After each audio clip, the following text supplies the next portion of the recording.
Bonjour à toutes et à tous et bienvenue à tous les fans de football. J'espère que tout le monde va bien. Nouvel épisode du podcast 100% Real Madrid avec Chronique Foot et Real France. Comment ça va les gars? Écoute, ça va bien. 5e épisode, encore des choses à dire. Pas que des bonnes, malheureusement. Ouais, Et pas que des puis, bonnes. mais toujours motivé de se retrouver le lundi. C'est la petite tradition maintenant et ça fait plaisir. Ouais, puis il y a une petite croissance aussi. On est bien au niveau des résultats. On est en train de porter chance au Real qui revient tranquillement mais doucement dans la danse, relancé en Ligue 1, on va en parler.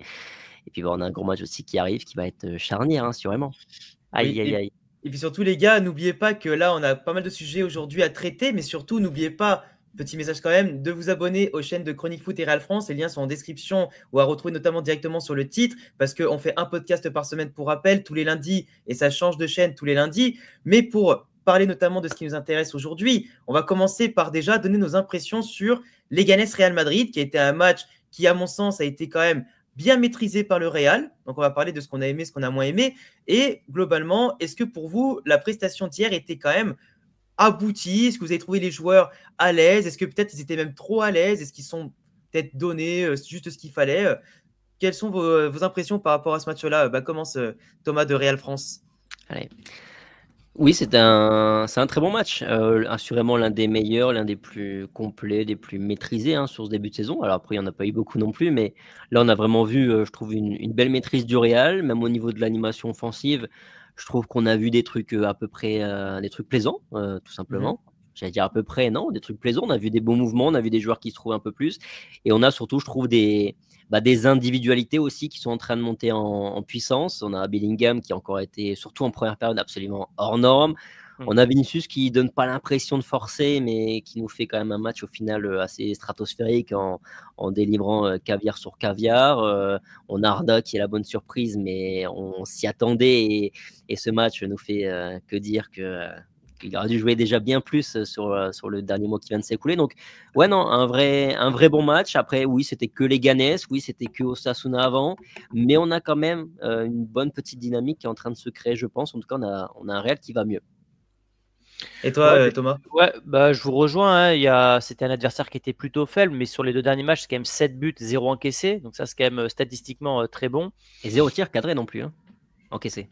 Oui. Ouais, ça c'est bien, ouais. Et puis, ouais, t'as l'émergence d'un Raúl Asensio derrière, t'as Arda Güler qui fait plaisir à voir jouer au milieu de terrain, t'as Brahim qui rentre qui est toujours intéressant. Non, non, c'est que des choses positives. Moi, j'ai trouvé que ce Real, en début de seconde mi-temps, aurait pu faire un peu mieux sur le plan offensif. Ils ont vraiment géré. Alors qu'à ce moment-là, il n'y avait qu'un but d'avance. C'est peut-être le seul point négatif que j'ai à souligner sur ça.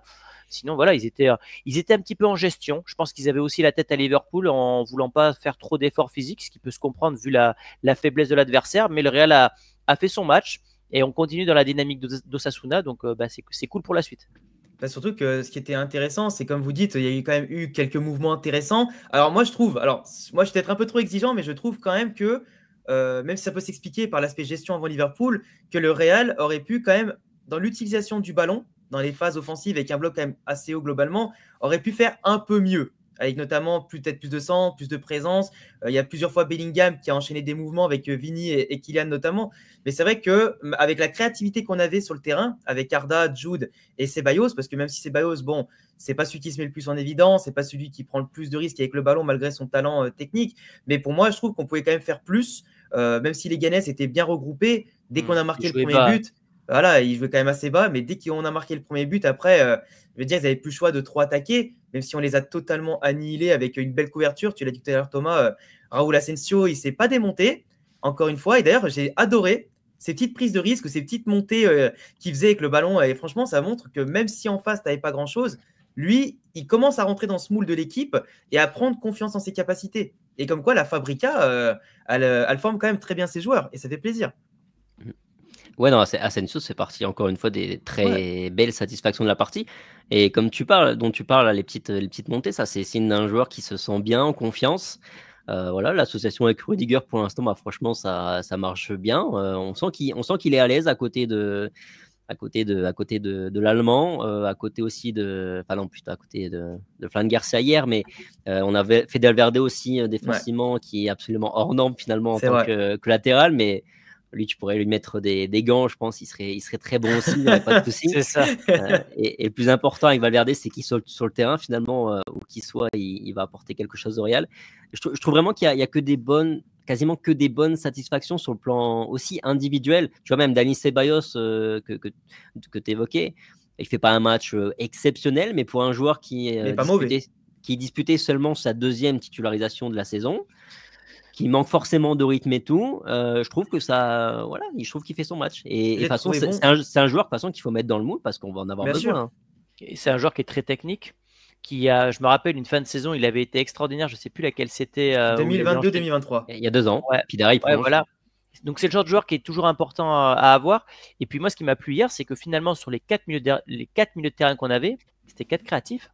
Enfin, 4 joueurs qui techniquement en tout cas savent bien toucher le ballon. Camavinga, Ceballos, Bellingham, Arda Güler, c'est 4 joueurs qui ont une maîtrise du ballon, ce qui n'a pas été forcément le cas par le passé avec des Tchouaméni ou des Valverde. Et j'adore Valverde, mais Valverde dans ce poste de latéral droit, tu l'as dit, il apporte de l'expérience, du caractère, des allers-retours. Et tu te dis, il a un coffre. Il a un coffre, il est parfait pour ce poste-là finalement, et c'est triste pour lui parce qu'il n'a pas envie de jouer là, mais il est tellement bon. Après, milieu de terrain, là où ça peut manquer, c'est justement, c'est que si, imaginons, Valverde recule trop, là où même s'il est très bon arrière droit et tout, et qu'à mon avis, contre Luis Diaz, on va en avoir besoin, c'est vraiment le fait que j'ai peur quand même que sans lui au milieu de terrain, on manque de puissance. La qualité technique, c'est bien, mais si on manque de puissance, ça peut être vite problématique. T'en penses quoi? Je réponds, Thomas. Arda Güler, j'ai une petite crainte sur ses replis défensifs. Je pense que quand il va avoir le ballon, il aura toujours plus de magie que l'Uruguayen. Maintenant, quand tu vas subir à Liverpool, est-ce que c'est le profil idéal? J'en suis pas forcément certain, même si j'adore le joueur. Oui, non, puis c'est un joueur aussi encore un peu frêle, hein, tout simplement physiquement, dans l'impact, et puis même en termes d'expérience finalement aussi défensive, on voit qu'il fait quand même souvent des petites fautes, où parfois il avait juste besoin de rester devant son adversaire, attendre qu'il balance en touche ou quoi que ce soit. Mais voilà, on voit qu'il a tellement envie de montrer qu'il il a ses pieds qui vont un peu partout et il fait faute. Donc oui, c'est encore un peu juste. Et oui, Valverde, forcément, milieu de terrain, il doit rester au milieu de terrain. Mais c'est vrai que là, sur les prochaines semaines, il n'y a pas photo. Hier, sur le match d'hier, Valverde a démontré largement que face à Liverpool, face à l'adversité qu'il va y avoir en face, on va avoir besoin de lui parce que défensivement, il est infiniment supérieur à Lucas Vazquez et même offensivement, à mon avis. Hein. Le seul regret que j'ai pour Valverde, c'est que tu vois, j'aurais aimé qu'à 2-0, si on avait eu Fortea sur le banc, tu le testes, tu vois, 20 minutes, parce que là, c'était peut-être l'affiche idéale pour le faire jouer un petit peu, parce que Valverde, mine de rien, comme Rudiger, sont des joueurs qui jouent le plus. Hein. Et vu le nombre de blessures, on en parlera après, qu'on a du côté de Madrid, il ne faudrait pas que l'Allemand et l'Uruguayen nous pètent entre les doigts. Quoi. Après, c'était ce qu'Ancelotti a dit à la fin du match. On avait réagi tous les deux. Il a dit Valverde est le 3e meilleur latéral droit du monde derrière Cavaral et Lucas Vazquez. Mais là, le problème, c'est que c'est quoi le signal? Ça veut dire que là, soit il sait d'avance, Ancelotti, qu'il n'y aura pas de recrue au mercato d'hiver, soit il est en train de se dire bon, il va falloir que je trouve des choses à dire parce qu'il n'y aura pas de recrues, pas de jeunes qui vont monter. Bon, vas-y, on va conforter mon choix à la fin. C'est un peu dommage, quoi. Mais bon, après, il faut faire avec. Hein. De toute façon, moi, je suis résigné au mercato d'hiver, hein, là, sur certains postes. Peut-être, moi, j'avais peut-être un espoir sur le jeune Brésilien Vitor Reis. Pour en avoir parlé avec Pablo du journal du Real, il termine, sa saison se termine en décembre. Ouais. Lui, ça pourrait faire sens de partir au mois de janvier au Real. Et là, tu te rajoutes un jeune, mais après, est-ce que tu vaut mieux acheter un Vitor Reis ou faire remonter un Jacobo Ramon, tu vois? De toute façon, le Real ne recrutera pas pour recruter. S'ils vont sur une piste, c'est parce que c'est une piste qui fait sens pour eux, pour du long terme et pas juste pour dépanner 6 mois. Parce que là, Asensio vient clairement de donner l'argument aux dirigeants du club de tu vois, ta recrue, tu l'as. Tu as là-bas qui va revenir aussi en janvier. Parce que là, hier, si un défenseur se pète, hier, c'est qui rentre? Mendy en défense centrale. Ouais. Okay. Quel enfer. Mais d'ailleurs, en parlant de blessure, tu fais une belle transition. Quand il va revenir, il sera en A, non? Normalement, il est censé avoir sa chance. Déjà, je pense, reprendre le rythme avec le Castilla qui sont sur le point peut-être de descendre s'il continue comme ça. Et puis, le Castilla n'a fait que 11 joueurs hier de leur effectif. 3 gardiens. Et donc, t'imagines, ils ont quand même fait 2-2 ou 1-1, je sais plus, 2-2 à Fuenlabrada. Mais c'est vrai que ça commence à craindre. Donc le problème, c'est qu'Ancelotti peut même pas trop compter sur les Castilla parce qu'ils doivent déjà aider leur équipe. Même si la priorité, c'est les A, bien sûr. Et après, au pire, il faut monter les Juvenil A, Real Madrid C et tout, tu vois. Mais c'est vrai que c'est chaud. Mais Jacobo serait quand même la recrue qu'il faut, quoi. On l'avait vu cet été, il était pas mauvais en plus. Contre le Milan, etc. Il était bon. Ah mais oui, parce qu'il est bon de préciser que dans la hiérarchie des jeunes qui étaient effectués, le premier c'était Juan Martinez qui est le plus talentueux, le plus prometteur. Derrière c'est Jacobo. Et après Et c'est Raúl Raúl Asensio. Asensio. Asensio est le troisième techniquement dans la hiérarchie. Tu vois, même lui il donne satisfaction. Donc t'imagines que si le troisième, après ouais, des fois ça peut arriver que mentalement certains craquent et tout, Ouais. mais c'est vrai que le troisième quand même, s'il est moins technique, moins rapide et moins fort de base, tu dis vas-y, Juan Martinez ça restera un petit regret, notre mini Ramos, mais bon. Enfin bon, pour passer plutôt à une autre blessure qui a un thème majeur aussi de cette vidéo, une actualité qui est tombée ce matin et qui, je pense, nous fait tous grincer des dents et nous fait marabouter, c'est Vinicius qui est blessé 3 semaines. Alors c'est bien qu'on ait retrouvé une solidité défensive parce qu'il va en falloir de la solidité, car devant, à mon avis, on va perdre un sacré coup. Vinicius absent 3 semaines, qui va manquer des matchs importants comme Liverpool et Atalanta en Ligue des Champions, la finale de la Coupe Intercontinentale, qui va manquer Gérone, qui va manquer Retafe et qui va manquer Bilbao et Rayo Vallecano. Donc ça fait 2 derbies, 2 matchs à l'extérieur, plus la Ligue des Champions. À votre avis, comment le Real Madrid peut jouer sans Vinicius Junior? Surtout actuellement. Compliqué. J'ai vu que c'était encore une blessure au biceps fémoral. Ça commence à faire beaucoup quand même, cette blessure. Elle revient tout le temps du côté du Real, un peu comme les croisés. Donc on en a parlé la semaine dernière avec Pintus. Je pense que le sujet sera mis sur la table du côté de Madrid. Il y a un abonné qui m'a dit, c'est bizarre Vinicius, tu le vois toujours se blesser. Enfin, on le voit jamais se blesser sur la pelouse. T'entends toujours quand il est blessé, il se passe quoi en fait? Il se C'est blesse vrai en plus. Ça fait les 3 dernières blessures de Vinicius, c'est 3 blessures que tu ne vois pas sur le terrain.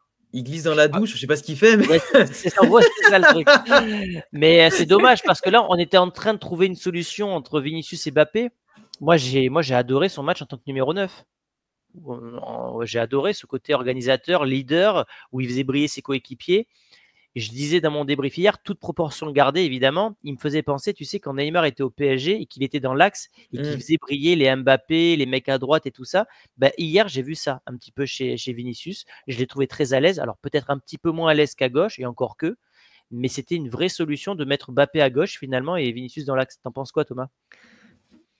J'en pense déjà que cette blessure elle fait vraiment mal au Huc, hein. Pardon de le dire, mais vraiment elle va nous faire très très mal. Parce que de toute façon, on le voit encore hier, sur le début de match, c'est Mbappé qui est plutôt en vue et tout ça, Bellingham aussi. Vinicius, lui, il démarre un peu doucement, voilà, et il s'accroche un peu avec ses adversaires, il a un peu du mal à entrer dans son match. Et puis à un moment donné, tu as Vinicius qui entre dans son match et tu as l'impression, sans forcer, vraiment, parce que j'ai pas eu l'impression de voir hier un Vinicius stratosphérique. Mais à chaque fois que lui prend le ballon, à chaque fois qu'il se retrouve dans des zones un peu sensibles, dangereuses, lui, il fait la différence. Et moi, hier, son match, en plus, j'ai vraiment adoré parce que, comme tu disais, hein, Thomas, l'altruisme. De l'altruisme hier, vraiment, juste la volonté de faire briller les autres parce que 2-3 fois, il peut y aller tout seul. Hein, mais non, il fait la petite premier passe. but, il peut tirer. Hein. C'est Mbappé à cette position-là, il fait pas la passe, hein, je te l'annonce. Hein. On en parlait hier avec Rota, on se demandait aussi, on avait aussi des doutes, même la petite passe qu'il fait sur Arda. Belle parade, mais il peut frapper aussi pied gauche, il est plein axe, en train de la surface. Donc oui, ça va être compliqué. Vinicius, clairement, il est irremplaçable.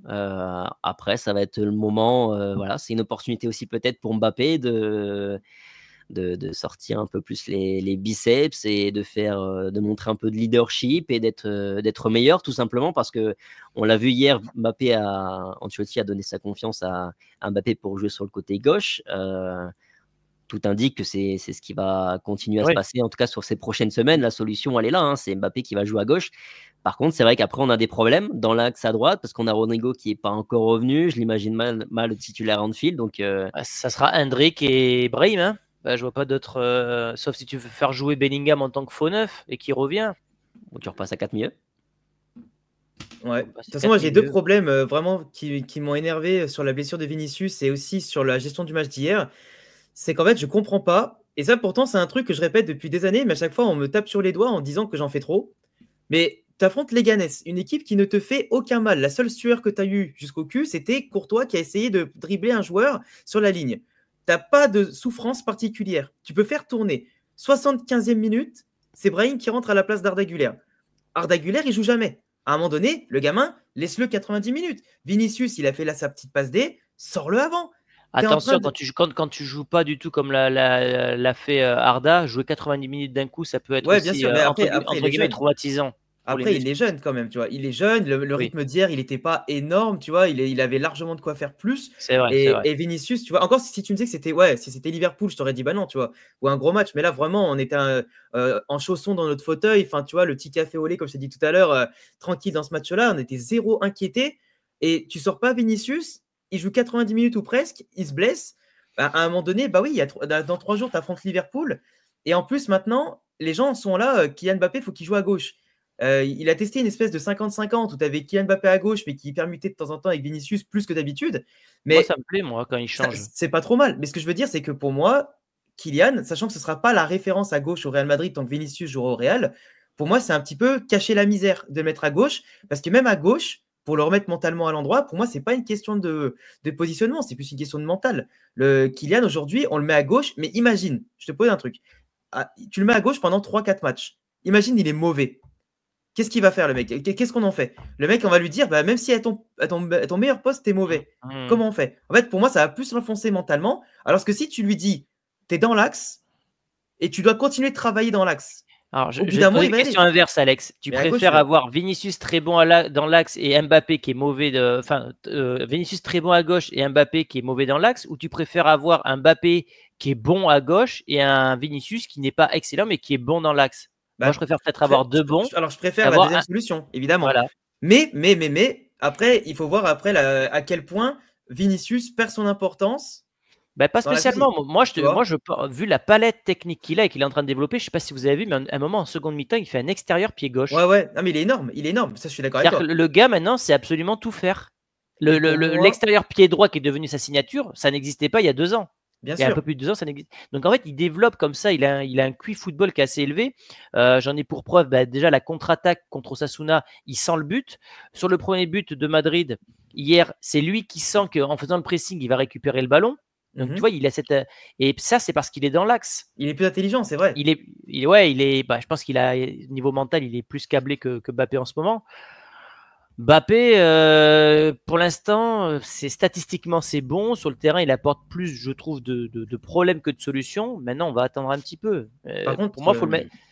Là, aujourd'hui, avec la blessure de Vinicius, il faut le mettre à gauche. Ah bah attends, il n'y a pas le choix. Parce que, comme tu dis tout à l'heure, moi, je suis entièrement d'accord que là, maintenant, c'est son heure. Parce que là, c'est son mois décisif. Pour moi, si Kylian se foire en décembre, moi, il y a la pression là. Déjà que j'attends pas grand-chose de lui. Mais là, si jamais en décembre, il sort pas le Real des problèmes, c'est fini. Moi, elle me parlait plus de Kylian pour 2025. Moi, j'attendrai juste le mercato d'été et espérer une offre de l'Arabie Saoudite. Non, après, j'abuse un petit peu, c'est pour rigoler. Mais pour moi, Kylian aujourd'hui, c'est son moment. Tu as Brahim aussi qui doit jouer absolument. Et après, Arda et Hendrik, qui doivent faire aussi dans la rotation leur boulot. Mais imagine. J'arrête de parler de Kylian parce que moi, je suis trop dans l'émotion aussi. Mais pour moi, les alternatives, c'est comme toi. Hein, c'est Hendrik en pointe et lui à gauche et Brahim à droite. Mais je garderai le 4-3-3 par contre. Contrairement à Thomas qui, je pense, voulait le 4-4-2 peut-être. Je dis que ça peut être l'option. Et à mon avis, Carlo va préférer passer en 4-4-2 plutôt que... Parce que c'est un gros match. Dans les très gros matchs, il a dit qu'il pourrait passer en 4-4-2 et qu'il garderait le 4-3-3. C'est ce qui était prévu en début de saison. C'est ce qu'il va faire. Après, le débat, c'est avec son mettre Mbappé à gauche, mettre Vinicius dans l'axe, il est hyper intéressant. Vinicius, c'est vrai qu'il a dépassé mais largement toutes les attentes, toutes les limites qu'on a pu nous-mêmes, en tout cas moi personnellement, lui mettre. Jamais j'aurais imaginé qu'il aurait atteint ce niveau-là. Et je suis d'accord avec Thomas. Est-ce que avoir un Mbappé qui est 6,5, 7 sur 10 tous les matchs, et un Vinicius qui passe de 9,5 à 8, est-ce que tu n'es pas gagnant plutôt que d'avoir un Mbappé qui est mid à tous les matchs? Mais moi, avec Mbappé, ce qui me dérange le plus, tu vois, Thomas, tu parlais de statistiquement, tu dis que c'est correct. Moi, même d'un point de vue stat, je ne suis pas totalement satisfait. Je trouve que c'est pas le joueur. Enfin, en tout cas, moi, c'est pas ce Mbappé. 7 buts en 12 matchs, c'est pas la catastrophe. Mais sur les 7 buts, tu as des pénaltys, des tapines. Voilà. C'est vrai. Mais c'est voilà. Et surtout, il y a combien d'occasions qui sont manquées c'est ça le problème. Parce que C'est en fin de match. hier, par exemple, il est efficace, parce que Mbappé, on ne l'attend pas dans le jeu, on ne s'attend pas à ce qu'il nous fasse 15 passes décisives. On sait que c'est pas on sait qu'il n'est pas venu là pour ça, il est venu là pour planter. Le problème, c'est qu'encore hier, il y a 2 occasions assez claires qu'il rate, et j'ai l'impression qu'en fait, il est efficace que quand il est hors jeu. C'est ce que je vais te dire. C'est vrai, en plus. Il a encore marqué en étant hors jeu. C'est dommage parce que sa finition, elle était belle pour le coup. Bah oui, et comme sur le Classico, sa finition où il est hors jeu, le petit lob, même les 2 buts qu'il marque. Et c'est pour ça que je me dis que ça se joue pas à grand chose. Tu as l'impression que les signaux depuis le début de la saison côté Real sont quand même plutôt négatifs si on fait la moyenne de tout ce qui nous arrive. Tu as l'impression que rien ne sourit entre guillemets à Mbappé. Tu vois, si demain il doit frapper et que ça tape le poteau, on sait que ça fera un poteau sortant. Ça fera pas un poteau rentrant. C'est vrai. Là, s'il arrive à régler ces histoires d'appels, c'est pas compliqué à travailler, je pense. Hein. Ça se joue pas à grand chose. Regarde le Barça, on en parlera juste après. C'est en train de tourner en leur défaveur, les petits centimètres qu'ils avaient avant de leur côté. Et là, ça commence à aller contre eux. Ben, c'est un peu ce qui se passe avec Mbappé. Maintenant, je te rejoins. Là où avant, on disait où c'est qu'il va la mettre, là, on se demande est-ce qu'il va marquer. Ouais, donc, quand tu changes de question comme ça, c'est que déjà le gars a baissé en standing. Et là, aujourd'hui, il est à des années-lumière d'être le leader du Real. Hein. Ouais. Non, mais la dernière action là où Vinicius l'envoie partir seul face à Dimitrovic, il a de l'avance pour se présenter, et je trouve qu'elle est totalement parlante du fait que ce Mbappé-là est aussi en manque de confiance. Il y a un truc à pas, parce que je veux dire, il a vraiment de l'avance pour se présenter face à Mitrovic tranquille. Il marque un temps d'arrêt quand même très longtemps, enfin très loin encore du but. Donc à ce moment-là, tu dois placer bien ta frappe, et il t'envoie une frappe mid en plein milieu dans les gants du gardien. Tu vois, ça, il manque de confiance quand il frappe fort comme ça. Ça aurait été Vinicius, c'est pas ce qu'il aurait fait, un extérieur du pied gauche, du pied droit. C'est sûr qu'il aurait essayé. En plus, il aurait fait ça. Et je vais même te dire mieux, tu mets Mbappé à la place de Vinicius au moment de l'occasion, il ne lance pas aussi rapidement Vinicius dans la profondeur. Non, parce qu'il est toujours lent, Mbappé, dans ses prises de décision, je trouve. Non, mais t'as raison, tu sais qu'à l'époque, tu te rappelles ce qu'on disait? On disait pour Cristiano Ronaldo, par exemple, quand il jouait au Real, on disait on commence limite le match avec 1-0. Tu vois ce que tu te rappelles? Tellement le mec marquait à tous les matchs, on disait qu'avec lui, c'est comme si tu commençais avec 1-0. Et ben avec Kylian, j'arrive pas à me dire que. Moi, je demande que ça, hein, qu'il redevienne la machine de guerre qu'il était avant, parce que bon, il est là maintenant, donc il faut en profiter de ses talents. Mais je suis persuadé que ça va finir par arriver. Mais au bout d'un moment, question de centimètres, d'intelligence d'appel, mais il faut que ça vienne. Mais c'est vrai que j'ai du mal à me dire avec lui que tu vois, un jour, on pourra se dire Kylian, c'est 1-0 pour nous dès le début du match, tu vois. J'ai pas cette aura, j'ai pas cette. Il y a un tweetos hier qui a été un peu. Bon, il est un peu exagéré, mais en gros, il a dit que heureusement que Mbappé, il arrive dans le Real d'aujourd'hui avec Vinicius et Bellingham qui veulent le faire briller, parce qu'il serait arrivé dans la même position qu'Anelka à l'époque où, en gros, tu avais une guerre des égos dans le vestiaire de Madrid, il se serait fait écraser. Je l'ai vu, oui. Je l'ai vu celui-là, c'est tweet, ouais. Alors, je te mets des termes très gentils parce que lui, le gars qui parle, il utilise toujours des termes caricaturaux. Mais il a un peu raison, je trouve, parce que vraiment, tu as une volonté chez les coéquipiers de faire briller Mbappé. Et je trouve qu'il ne le rend pas bien. Enfin, il ne marque pas assez de ce côté-là. Le problème, c'est que si le jour où les joueurs arrêteront de vouloir le faire briller et qu'il se mettra pas forcément à dos, parce que je pense qu'ils s'intègrent, je pense qu'ils sont un peu potes dans la réalité, tu vois, mais en dehors du terrain. Mais je pense que le jour où vraiment ils comprendront eux-mêmes que c'est peine perdue, là, ça sera chaud par contre. Donc, il a intérêt de gagner leur confiance, parce que la confiance, c'est pas par ton statut que tu l'as, c'est par tes actions. Et s'il ne le fait pas. Tu l'as dit tout à l'heure, hein, là, il a un mois pour gagner en crédibilité. C'est un peu le mois de tout ou rien. S'il se loupe, ce sera compliqué pour lui de rebondir, parce que là, pour le coup, on ne pourra plus dire il jouait pas à son poste, machin, il y a Vinicius. Là, c'est le Real qui sera normalement son Real pendant un mois. Donc, à lui de montrer que c'est l'un des meilleurs joueurs du monde. La saison dernière, Vinicius s'est claqué 2 fois en septembre et en novembre. Rodrigo a pris l'intérim et Bellingham aussi. Mais bon, Bellingham, il a surperformé et Brahim aussi. Les 3, ils ont fait le jeu, tu vois. Enfin, le jeu, la finition, tout ça. Donc là, je me dis, tu vois, on a déjà survécu à ça, même si je ne crois pas que le calendrier était aussi sauvage qu'est-ce qui nous attend maintenant. Et on était quand même mieux. Donc là, je ne sais pas. Je suis en mode, on peut terminer après cette partie-là, mais est-ce que pour vous, là, le Real est dans de bonnes conditions pour faire face, ou va devoir vraiment serrer les dents pour y arriver c'est les matchs qui sont compliqués quand même. Tu vas à Bilbao, tu vas à Gérone, tu vas à l'Atalanta, tu vas à Liverpool. On a un calendrier de la mort.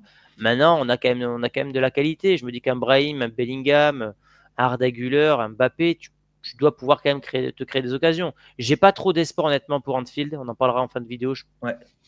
J'ai quand même du mal à, vu la forme de Liverpool, à espérer quelque chose. Maintenant, sur les autres matchs, ouais. Et toi, Thomas? Ah non, mais ça va être compliqué. Et déjà, pour finir sur le petit débat autour de Mbappé, c'est d'autant plus important que Rodrigo revient. Et là, on est en train d'avoir le débat, si on met Vinicius dans l'axe, ok. Mais on peut aussi se dire Vinicius dans l'axe, Rodrigo à gauche, parce que Rodrigo aussi, on sait qu'il est bien meilleur à gauche. C'est vrai, c'est vrai. Tout à fait. Donc attention. Mais ça, c'est un débat qui pourrait venir assez vite aussi. Tout à fait. Dernier point sur Mbappé, après on passera à la Liga, au Barça, etc. Si Mbappé se foire complètement pendant ce mois de décembre, il y a un monde où en janvier, si Brahim et Rodrigo reviennent à un très bon niveau, bah moi je suis Ancelotti à un moment donné, si tu veux sauver ta tête, si tu vois que tous les joueurs sont bons sauf lui, à un moment il va falloir peut-être prendre des décisions et peut-être faire un électrochoc, même si on sait qu'on l'a déjà dit sur la chaîne, hein. Si tu le mets remplaçant, ça peut le tuer, mais à un moment il faut des résultats aussi, hein. L'équipe avant tout. Et puis c'est là aussi, on voit les champions, ceux qui arrivent à se relever et ceux qui vont juste bouder sur le banc. C'est là aussi, voilà. Enfin bon, en tout cas, un sujet qu'on pourra notamment redébattre encore dans une semaine ou deux, parce que là, les podcasts vont être rythmés les semaines prochaines, hein. Je vous le dis, ne les ratez pas sur les chaînes de Real France et Chronique Foot, les amis. Ça va être rythmé. On a donc un autre sujet qui, bien sûr, nous a mis du baume au cœur déjà quand même un petit peu cette semaine, enfin ce week-end, avec la Liga qui paraissait perdue il y a quelques temps quand on avait 9 points de retard, mais aujourd'hui, avec un match en moins, on peut revenir à 1 point du Barça. Et ça, c'est quelque chose d'assez important parce que le Barça a eu un péché d'orgueil ce week-end et malgré un arbitrage plus que favorable, a perdu des points. 2-2 au Celta de Vigo, qui est une équipe d'habitude qui leur fait perdre des points. Qu'est-ce que vous avez pensé rapidement de ce match si vous l'avez vu? Parce que moi, je l'ai manqué, donc je ne peux pas en parler, j'ai juste vu des extraits. Mais que vous pensez-vous surtout de cette baisse de régime du Barça et par rapport à la remontée du Real? Qu'est-ce que vous en pensez, Thomas? Alors moi, j'ai vu le match et honnêtement, ce match nul, il est largement mérité, hein. Largement mérité. Le Celta fait vraiment un bon match. Comme tu dis, le Barça, un petit arbitrage assez favorable, hein, parce qu'ils doivent être à 10 en fin de première mi-temps. Ouais, un Barça qui, là, ces 2 derniers matchs, rame un peu. Ils ont plus de mal à se créer des occasions. Alors c'est vrai que jusqu'à la 85e minute, je me suis dit, bah, malgré tout, ils sont encore cliniques d'une efficacité redoutable et voilà, parce que première occasion, c'est but. La deuxième occasion, un ballon qui traîne dans la surface, Lewandowski, bim, 2-0. De ça, je me dis, ce Barça, il n'y a vraiment rien qui les arrête. Et puis, finalement, ils se font renverser. Et c'est vrai que le facteur qui concorde sur ces 2 matchs, ces 2 petites déroutes entre contre-performance du Barça, c'est qu'il n'y a pas Lamine Yamal. Donc, on voit aussi que côté Barça, dès que tu enlèves une pièce, 2 pièces, ça peut aussi commencer à ronronner. En tout cas, là, clairement, on a un Barça qui est dans son premier petit creux de la saison. Et c'est d'autant bien pour le Real Madrid que dans le même temps, on a le Real qui a fait 2 bons matchs. Et l'aspect psychologique est aussi très important parce qu'au-delà de ces 2 bons matchs qu'on vient de faire, on s'est complètement relancé en Liga. Et ça, psychologiquement, c'est important aussi en vue de la Ligue des Champions et autres et pour la suite. Là, les joueurs vont y croire. Alors, je pense qu'ils y croyaient quand même tout le temps, mais là, plus que jamais, un point. Ce Barça est limité en termes d'effectifs sur le plan offensif. Je pense qu'au milieu de terrain, ils sont assez armés pour remplacer à chaque fois un joueur ou un autre. Mais tu perds Rafinha, tu perds un Yamal, tu perds un Lewandowski. Lewandowski, 36 ans, je crois. Est-ce qu'il pourra jouer tous les matchs? Je n'en suis pas sûr. Et on voit de suite la différence. Et là, ils avaient 2 matchs à l'extérieur, 2 faux pas. Ça veut dire qu'à chaque fois que le Barça va se déplacer, on pourra regarder ça d'un œil différent et se dire attention, est-ce qu'ils vont pas maintenant se mettre en danger? Parce que les équipes vont aussi s'habituer à cette histoire de hors-jeu qui a surpris tout le monde pendant le mois d'octobre. Maintenant, les clubs travaillent, s'habituent et tous ces centimètres qui étaient en leur faveur pendant, on va dire, 5 semaines, ça commence à aller dans l'autre sens maintenant. Maintenant, au Real aussi de garder cette dynamique positive, notamment en Liga, et de ne pas s'effondrer. Moi, j'ai espoir maintenant que les joueurs, si on arrive à garder 1 à 4 points de retard, voire mieux, début janvier, je pense que ça sera bon pour la suite parce que le Real aura vécu le plus dur, aura le plus dur derrière lui. Je suis d'accord avec vous. Ouais. Vas-y, Thomas. Et c'est large possible, hein, parce que c'est vrai que la semaine dernière, on avait parlé un peu des 2 calendriers. On disait que le Real avait un calendrier plus difficile et tout. Mais c'est vrai que le calendrier du Real, ce qui le rend plus compliqué que celui du Barça, c'est notamment parce qu'en Ligue des Champions, il y a des échéances très importantes et donc c'est des matchs en milieu de semaine que tu vas pas pouvoir prendre à la légère, un peu tourner comme le Barça. Mais c'est vrai que sur la dernière vidéo sur Real France, je regardais ça un peu plus précisément et le Barça, il n'a pas un calendrier non plus si facile que ça en Liga. Hein. Atlético et tout, hein, je crois. Hein. Parce là, que déjà... là, je l'ai devant moi. Ils reçoivent Las Palmas après Brest. Après, ils vont à Majorque. Est-ce que Majorque, c'est dangereux? Majorque, c'est la meilleure défense de Liga avec l'Atlético Madrid. Hein. Et le contexte. Après, ils vont au Betis. Pas facile. Ils reçoivent Leganés, donc ça devrait aller. Et ensuite, ils reçoivent l'Atlético. Bon, c'est bon gagné. L'Atlético contre le Barça. Déjà contre Alaves, l'Atlético, ils sont passés pas loin de encore la trappe là. Mais attention, Mallorca et Real Betis, parce qu'on vient de voir que sur les 2 derniers matchs, leurs 2 derniers voyages, ça s'est mal passé. Attention, parce que Mallorca, c'est pas forcément une grosse équipe, mais on l'a vu avec le Real, hein, ça peut être un peu plus jeu. C'était à tout début de saison, mais oui, t'as raison. Après, ils charbonnent, hein, ils sont pas mauvais, hein, franchement. Non, mais tu vas jouer, je répète, mais tu vas jouer sur une île. En plus, là, tu arrives sur un temps où il y a moins de soleil, il y a beaucoup d'humidité et tout. Ce sont des petits facteurs, attention, qui peuvent compliquer une préparation de match et tout. Donc, le Barça n'a pas un calendrier là si favorable que ça par rapport au Real Madrid sur ce qui arrive. Donc, moi, j'y crois là. Je crois que même qu'on peut essayer de gratter peut-être un point ou de plus. Là, je regarde celui du Real parce que c'est vrai que sur le Real, il y a Liverpool, Atalanta qui viennent un peu biaiser tout ça. Le Real, je crois, c'est Retafe. Ouais. Retafe. Après, on va à Bilbao et à Girone. Et on reçoit le Rayo. Ouais, donc, tu as quand même 2 derbys de Madrid, pas facile. Et Séville. Ouais, Séville aura Vinicius normalement, il sera là. Et Séville, c'est 4 jours après la Coupe du Monde intercontinentale. Le Séville, il est embêtant là. Ouais. Prendre l'avion, c'est un peu chaud. Mais après, c'est vrai que tout à l'heure, Thomas, tu l'as bien dit. Tu as dit tout à l'heure que les individualités du Real étaient vraiment au niveau. Et à l'inverse, moi, je trouve que tu vois, celle du Barça en ce moment, à l'instar de Koundé, même Dani Olmo, etc., ça baisse de plus en plus. Genre, ils ont surperformé en ce début de saison. Donc, ils étaient très solides, très techniques. Et on l'avait dit qu'au bout d'un moment, à force d'être en sur-régime, les Rafinha, tout ça, ça commence. Il suffit que la machine s'enraye et après, avec la fatigue et tout l'enchaînement, c'est ce qu'on l'a vu. Koundé, excès de confiance, il perd la balle bêtement, parce que j'ai vu au moins le résumé pour les buts. Dani Olmo qui a apparemment une moins bonne influence. Je crois plus que le retour des blessés comme Gavi et tout, ça se passe pas si bien que prévu pour certains joueurs. Et donc forcément, après, tu as les joueurs comme Casado qui prend un rouge. Casado, le pauvre, après, il subit un peu son équipe aussi, mais il fait un excellent début de saison, mais l'inexpérience de la jeunesse peut leur coûter cher à des moments. Elle peut être autant un facteur de folie qu'un facteur de petits ratés comme ça qui peut les précipiter dans la chute. Et c'est vrai que Rafinha, tu vois, je crois qu'il a mis un poteau, Rafinha. À 2-0, il a mis un poteau, je crois. Je crois, ouais. Donc, tu vois, c'est ça que tu dis. Là, peut-être qu'il y a des facteurs qui changent aujourd'hui. Et l'efficacité ultra qu'ils avaient il y a quelques jours, où tout rentrait sans problème, là, ça commence à moins rentrer. Et en plus, derrière, le Barça, on en avait déjà parlé. Mais en défense, c'est pas si souverain qu'offensivement parlant. Et c'est vrai que si en attaque, en face, tu as des équipes qui sont un peu réalistes, tu vois, contre le Real, déjà, moi, j'étais partisan de dire que contre le Real avec un peu plus de réussite, normalement, jamais on prend 4-0. Et jamais on perd ce match, normalement. Et le Bayern, c'était pareil. Surtout avec la première mi-temps, c'est clair. Surtout la première mi-temps. Après, la deuxième, on avait totalement lâché. Mais le Bayern, c'était pareil. Le Barça tenait à pas grand-chose, sa tactique aussi. Et comme l'a dit Thomas, Chronique Foot, c'est que quand les adversaires sont un peu intelligents et qu'ils osent jouer, on l'a vu, hein, dès que tu oses jouer et que tu es un peu intelligent pour pas te faire piéger, le Barça, bizarrement, ça ronronne. Hein. C'est pas... Ouais. On va sur la dernière partie, les gars, là ? Ouais, on y va. Et il est temps, les amis, de parler, bien évidemment, de Liverpool avec ce match qui nous attend en fil mercredi. Comment vous le sentez ? Est-ce que pour vous, avec ou sans Vinicius, c'est possible ? Est-ce que pour vous, c'est le premier grand tournant de la saison ? Car je crois que c'est l'affiche la plus attendue de ce début de saison. Le plus grand tournant ? Non. Moi, je vais dire non.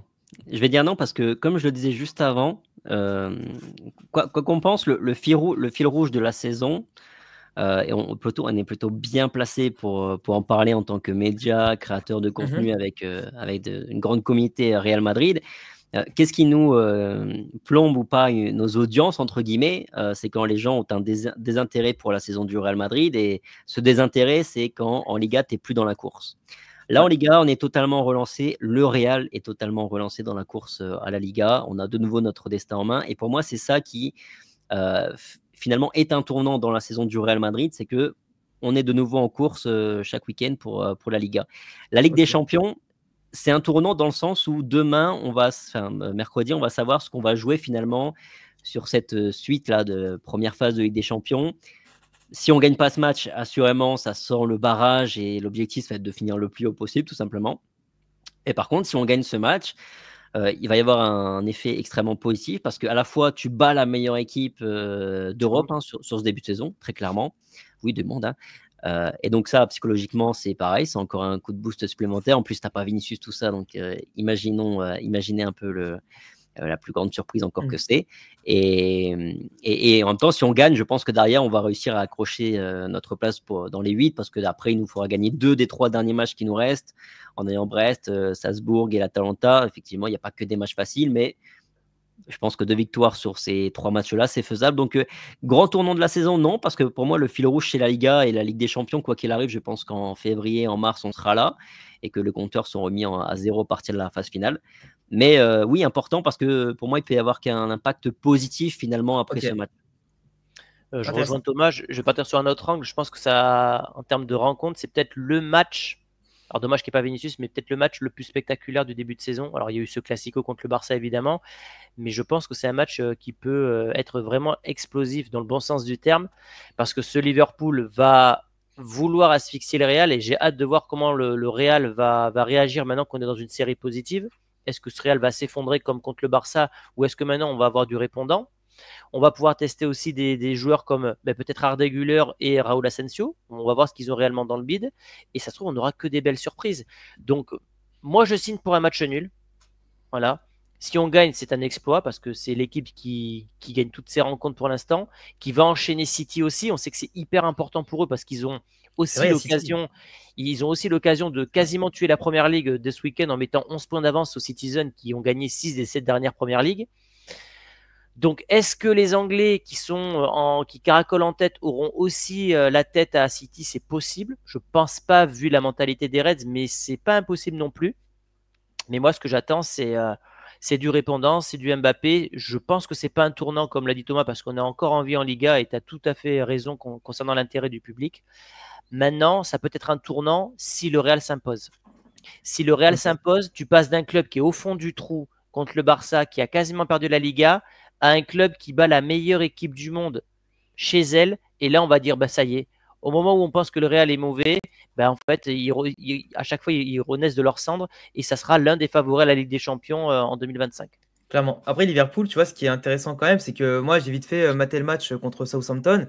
Et c'est vrai que moi, ce qui m'énerve un peu côté Real, c'est qu'aujourd'hui, sans Vinicius, on va peut-être un peu moins exploiter la profondeur et les espaces avec la vitesse. Tu as toujours Brahim, tu as toujours Rodrigo, peut-être s'il sera là, mais titulaire ou remplaçant, on ne sait pas encore. Tu as quand même Hendrick qui a quand même de la vitesse et Kylian qui retrouve son côté gauche qui peut apporter ça. Mais c'est vrai que Liverpool qui laisse quand même pas mal d'espace. Ils encaissent des buts, Liverpool. Ils encaissent pas mal, que ce soit à domicile ou à l'extérieur. Donc il y a toujours des trucs à faire. Mais par contre, c'est vrai que quand tu as un Salah à l'extérieur, c'est sûr qu'ils prennent des buts. À domicile, j'ai pas la stat. De suite. Dites-moi si. Je viens de faire la preview avec Rotas. Dites-moi si à domicile, ils encaissent ou pas. 8 buts encaissés en 12 matchs en première ligue. Et donc, en Ligue des Champions. Ok, donc c'est plus à l'extérieur qu'ils encaissent. Ok. Donc excusez-moi pour ce petit dérapage de statistiques, mais il me semblait que c'était ça. Ils ont mis 4 à Leverkusen en Ligue des Champions chez eux. Ouais, c'est énorme. Hein. Mais du coup, tu te retrouves avec une équipe quand même, avec Salah qui marche sur l'eau, qui là est limite en mission Salah Ballon d'Or cette année. Ouais, il y a un truc qui m'inquiète là, c'est qu'ils gagnent tous leurs matchs, tous les gros chocs, ils gagnent. Ils ont gagné 3-0 à United. Ils ont gagné le Milan chez eux. Ils ont gagné 5-1 West Ham. Ils ont gagné Chelsea chez eux. Ils sont allés s'imposer à Leipzig. Ils n'ont pas perdu à Arsenal.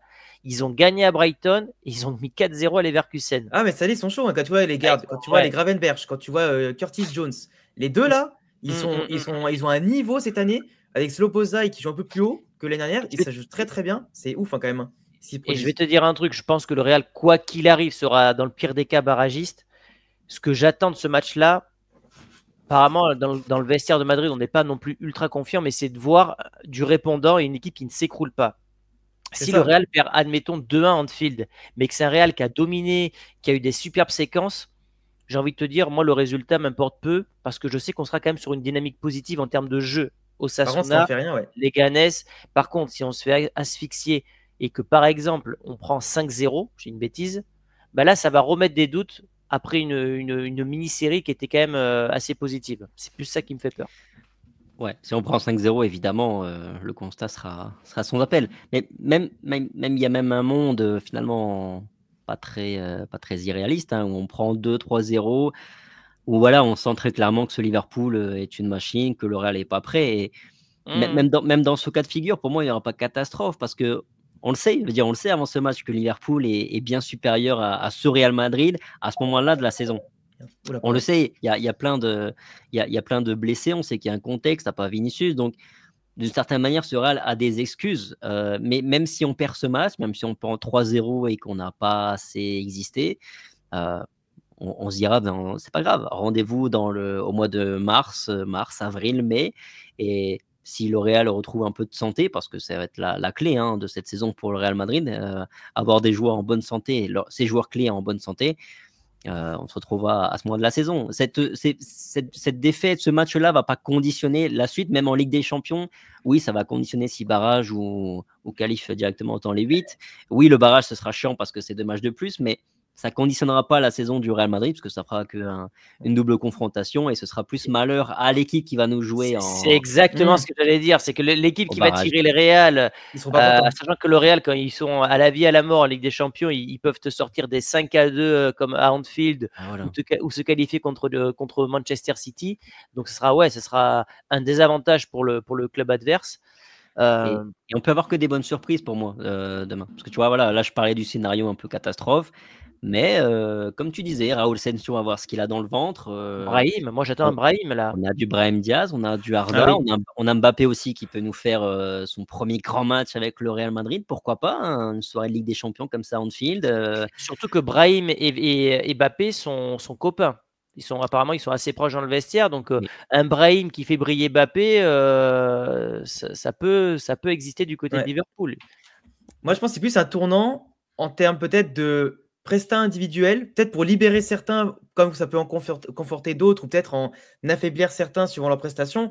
Mais comme toi, Thomas, je ne vais pas dire que c'est le grand tournant de la saison, parce que la Liga restera toujours notre fil rouge, mais surtout, c'est pas une finalité de perdre. Là, tu vois, on n'est pas non plus en mode couteau entre les dents, on n'est pas non plus le couteau sous la gorge, je veux dire, à se dire, si on perd ce match, on n'est pas dans les 24 premiers, voilà, il y a encore des occasions de remonter au classement. Mais c'est vrai que pour moi, ce match, il faut s'en servir comme plutôt un enseignement, plus que comme une finalité, quoi. Et aujourd'hui, quel 11 on mettrait en place? Vous avez des idées ou pas? Moi, sinon, je peux commencer, si jamais… Vas-y. Vas-y. Moi, le 11 que je mettrais, bien évidemment, de toute façon, on va pas innover non plus tant que ça. Ça va être Courtois, Valverde, Rudiger, Asensio. Là, par contre, je ne mettrais pas Fran Garcia pour le coup.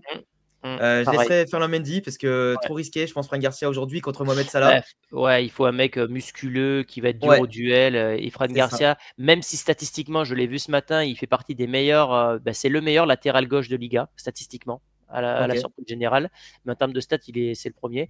Mais sur les replis défensifs, il me fait trop peur face à ça là. Mais sur la défense, je pense qu'on sera plus d'accord. Surtout que tu as sur le côté gauche Mbappé, donc en fait, si tu mets Kylian qui fait pas d'efforts défensifs, mais qui va devoir les faire parce que s'il les fait pas, je vais pas être content. Milieu de terrain, Camavinga obligatoirement. Bellingham. Comment il s'appelle? Bellingham évidemment.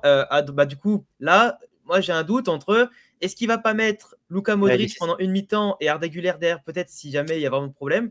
Mais je pense que ça partira plutôt sur Modric qui fera les efforts et qui sera plus concentré sur ça et les relances que jouer offensivement. Et après devant, Brahim, Mbappé, et après en pointe, si Rodrigo revient, pourquoi pas, mais j'ai trop peur. En fait, Rodrigo, j'ai trop peur parce que là, on le presse pour revenir avec la situation et il pourrait se reblesser. Alors moi, mettez Hendrick. Là, il n'y a pas le choix en fait. Attention, moi j'aimerais bien garder une cartouche sur le banc des remplaçants. Hein. Ouais, donc, Ceballos, milieu de terrain, tu fais jouer Bellingham en 10, si tu mets une attaque à 2, Brahim, Mbappé, comme ça, si tu arrives à un pépin, tu as quand même Hendrick qui peut rentrer à une demi-heure de la fin ou 20 minutes. J'avais oublié Ceballos. Toi, ce mec-là, j'y pense tellement plus que je l'oublie dans l'effectif. Mais c'est vrai que non, il peut être utile parce que hier, il a quand même montré de la détermination. Moi, il m'a fait plaisir sur les efforts défensifs. Donc, mais moi, ça me rappelle la saison passée. Tu te rappelles, la saison passée, ça fait 2 ans qu'on vit le même scénario où on attend toujours le retour des blessés. C'est quand même incroyable, ça fait 2 ans qu'on vit tout le temps la même chose. Il y a des blessures tout le temps, et à chaque fois on se dit tiens, retour de Camavinga, super nouvelle, retour de Tchouaméni, super nouvelle. Et t'as l'impression qu'ils arrivent comme des recrues, on n'arrive jamais à construire quelque chose sur 3 mois sans blessure. On a un crédit santé, il est négatif. J'ai jamais vu ça. Je crois que rien que le trou, si en Espagne il y avait la Sécu, ce serait le trou fait que par le Real Madrid, tu vois. Laisse tomber. Et dernier mot hors Liverpool, c'est l'info transfert qui est sortie ce matin du côté de Marca. On parle de Zubimendi du côté de la Sociedad. En tout cas, qui serait dans le viseur du Real. Un petit mot juste pour terminer le podcast, Alex? Oui, à 10 000%, parce que j'adore ce joueur. C'est pas nouveau. Bah, au-delà du fait que ce soit un Espagnol et tout, je l'ai beaucoup suivi, non seulement à la Sociedad, mais avec les équipes jeunes de l'Espagne, dans les compétitions. Et je trouve que c'est un joueur qui a un niveau vraiment très très bon. Alors, il y a toujours le syndrome Ilharamendi bis, C'est on ce se que j'allais rappelle. te dire. Est-ce que c'est Mais- pas Anil Aramendi bis, Mais quoi? Zubimendi, pour moi, il est vraiment bon. Et je pense que, tu vois, si Rodri venait à partir de City, ce serait lui qu'ils achèteraient pour le remplacer. En tout cas, il est très guardiolesque, joueur en termes de technique et tout. Il pourrait dans ce schéma-là. Et pour moi, Xabi Alonso, justement, à la différence d'un Ilharamendi qui avait joué aux côtés de Xabi Alonso, mais qui n'avait pas pu s'imposer à l'époque, là, un Xabi Alonso qui arrive 2025, il saurait le guider, il saurait l'intégrer. Sans lui mettre une giga pression, parce qu'il y a déjà ce qu'il faut techniquement au Real sur certains aspects, mais un Zubimendi associé à Kama, Valverde et Jude, pour moi, tu as un milieu de terrain qui, dans l'aspect technique, physique, est très très bon, très équilibré. Thomas? Ouais, je signe aussi. C'est le genre de profil aujourd'hui et dont on a besoin devant la défense. On a bien vu avec Tchouaméni sur ce début de saison que Tchouaméni répond pas à ces nouveaux besoins que l'on a besoin devant la défense. Ce profil-là, effectivement, il y a le risque, une Ilharamendi bis. Mais bon, après ça, tu peux le dire avec beaucoup de joueurs. Et il est espagnol, et on sent qu'à Madrid, il y a une volonté aussi de ramener des joueurs, alors pas des stars espagnols, puisque la star, c'est Yamal, et elle est du côté de la Catalogne, mais un bon joueur besogneux technique comme ça au milieu de terrain qui est espagnol, avec un entraîneur espagnol, ça ferait sens. Voilà, c'est le profil dont on a besoin. Ouais, c'était la petite info mercato pour terminer ce podcast. Comme ça, les braves auront eu l'info, ceux qui sont allés jusqu'au bout du podcast. Je pense qu'on a fait le tour, les gars. On a fait le tour. En tout cas, comme d'habitude, tu vois, un petit podcast de 45 minutes pour vraiment détailler toute l'actualité. Il y a toujours des choses à dire, toujours des choses intéressantes sur lesquelles rebondir.